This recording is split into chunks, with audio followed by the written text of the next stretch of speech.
Hello my cute friends, welcome to my channel that cute Som. তো অনেক দিন আগে জামাই ষষ্ঠী পার হয়ে গেছে। তো বিয়ের পরে আমার প্রথম জামাই ষষ্ঠী দিদার বাড়িতে পালন হয়েছে, যেটা হচ্ছে লালগোলাতে আমার দিদার বাড়ি। তো ওখানেই একটা শাহাবাদ বলে গ্রাম আছে, ওখানেই আমার জামাই ষষ্ঠী, আমি আমার বর গেছিলাম জামাই ষষ্ঠী করতে। তো আমাদের ওখানে শুধু খাওয়া দাওয়াই করানো হয় না, জামাইকে ষষ্ঠীতলা নিয়ে গিয়ে মিষ্টি খাওয়ানো হয়, আরও অনেক নিয়ম কানুন আছে, ওগুলো করা হয়। তো মুর্শিদাবাদে আমাদের বাড়ি, যেহেতু আমার নিজের বাড়িও মুর্শিদাবাদ, আমার দিদার বাড়িও মুর্শিদাবাদ, মানে লালগোলাতে।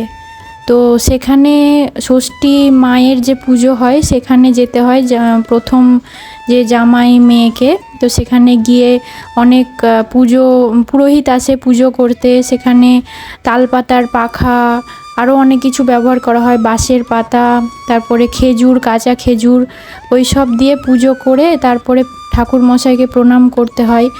আর ওই যেখানে আমরা গেছিলাম সেই জায়গাটার নাম হচ্ছে মায়ের থানতলা।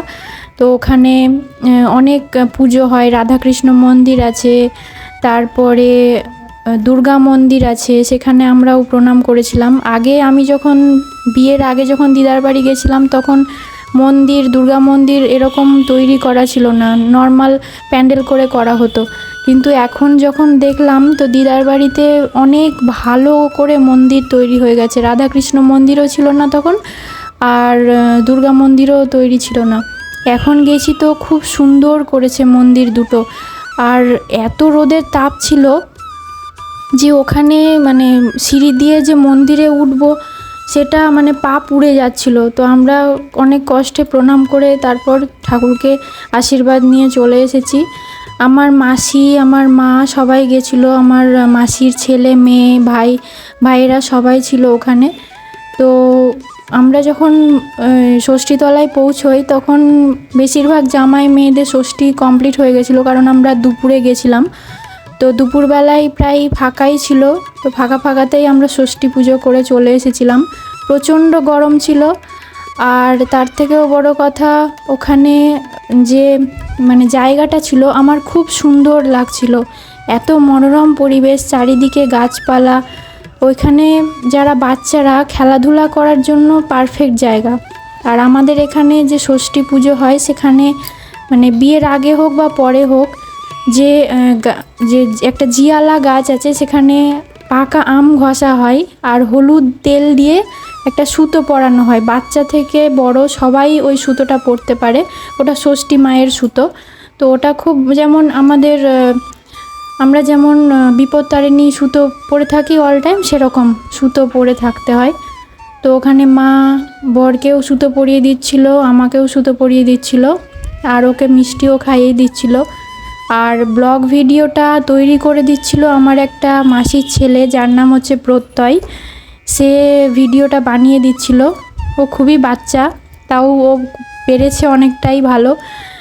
আর ওখানে আমার মাসির মেয়েও ছিল, যার নাম হচ্ছে ঝিলিক, সেও ছিল। আমরা সেদিন খুব মজা করেছিলাম। তো দিদার বাড়িতে আমরা অনেকে সবাই মিলে আগে যখন যেতাম তখন সব মাসিদের বর, মানে মেসোমশাইরা, তারপরে আমার মাসির ছেলে মেয়েরা সবাই মিলে খুব হই হুল্লোড় করতাম। আর প্রত্যেক বছর পুজোতে আমরা দিদার বাড়ি যেতাম, পুজোতে মানে দুর্গা পুজোতে, কালী পুজোতে 1 মাস থেকে আসতাম যখন স্কুলে পড়তাম।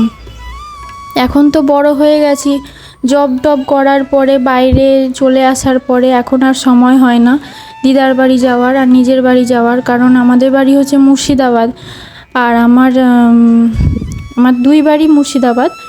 আর আমি এখন যেখানে আছি সেটা কলকাতা।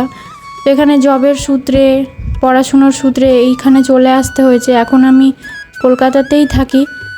তো যেহেতু এখানে থাকি, তো মুর্শিদাবাদ থেকে কলকাতার ডিস্টেন্সটা অনেকটাই দূর, এতটাই দূর যে মানে একদিনে যাতায়াত করে মানে জার্নিটা প্রচণ্ড হয়ে যায়, ওই জন্য বেশি যাওয়া হয় না। নাহলে আগে মুর্শিদাবাদে স্কুলে পড়াকালীন তখন প্রচুর যেতাম দিদার বাড়ি, আর সেখানে মজাও হতো প্রচুর, আর খাওয়া দাওয়াও প্রচুর হতো। তো খাওয়া দাওয়ার ভিডিওটা বানাতে ভুলে গেছিলাম, নাহলে তোমাদের ভিডিওটা দেখাতাম। আর এখানে ষষ্ঠী মাকে যে শাড়ি পরানো হয়। আর এখনও পুজো করা কমপ্লিট হয়নি, ঠাকুরমশাই বলছে যে আরও পুজো করতে বাকি আছে।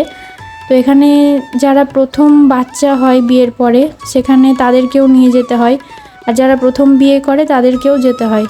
তো ষষ্ঠী মায়ের আশীর্বাদ সবাইকেই নিতে হয়। আমাদের এটা রিচুয়ালস আছে, নিয়ম আছে। অনেক জায়গায় যেমন কলকাতায় জানি না কী নিয়ম আছে, কলকাতার সাইডে এই ধরনের নিয়ম আমি দেখিনি যে ষষ্ঠী মায়ের পুজো হয় শাড়ি পরিয়ে বা কিছু। এখানে শুধু জামাইকে ডেকে আশীর্বাদ করা হয়, তারপরে খাওয়া দাওয়া করা হয় এই সব। তো মোটামুটি ব্লগটা ছাড়তে লেট হয়ে গেল, কারণ আমার এডিট করা ছিল না ব্লগটা। ভিডিওগুলো অনেক ছিল, এর পরেও আরও অনেক ভিডিও আমার ক্লিক করা আছে, ক্যামেরাতে বন্দি করা আছে, রেকর্ড করা আছে, কিন্তু এডিটিং করা হয়নি বলে আমি ছাড়তে পারিনি। তো ভিডিওটা ছাড়তে অনেকটাই লেট হয়ে গেল। তো তোমরা যদি ভিডিওটা ভালো লাগে তো অবশ্যই আমাকে সাপোর্ট করো। ছোট্ট বোন হিসেবে বা দিদি হিসেবে যাই ভাবো না কেন, আমাকে এই নতুন চ্যানেলে তোমরা অবশ্যই প্লিজ তোমরা সাপোর্ট করো, কারণ এটা আমার নতুন চ্যানেল। তোমরা সাপোর্ট করলে তবেই আমি গ্রো করতে পারবো। তো আশা করি তোমরা আমাকে সাপোর্ট করবে। আর আমার তরফ থেকে সকল দিদি ভাই দাদা ভাই যারা নতুন বিয়ে করেছো সকলকে আমি জামাই ষষ্ঠীর অনেক শুভকামনা জানাই। এটা অনেক আগেই জানানোর ছিল, যেহেতু জামাই ষষ্ঠী পার হয়ে গেছে, তো এখন দেরি হয়ে গেছে। তো তাও আমি ছাড়ছি, তোমরা দেখো। আর আশা করছি তোমাদের ভালো লাগবে। তো ভিডিওটা শেষ অবধি দেখো, তোমরা অবশ্যই এনজয় করবে। আর ভালো লাগলে আমার ভিডিওটা লাইক শেয়ার সাবস্ক্রাইব করে পাশে থাকা বেল আইকনটি প্রেস করে দিও। তো থ্যাংক ইউ বন্ধুরা, আবার নতুন কোনো ব্লগে দেখা হবে। ততক্ষণের জন্য বাই বাই।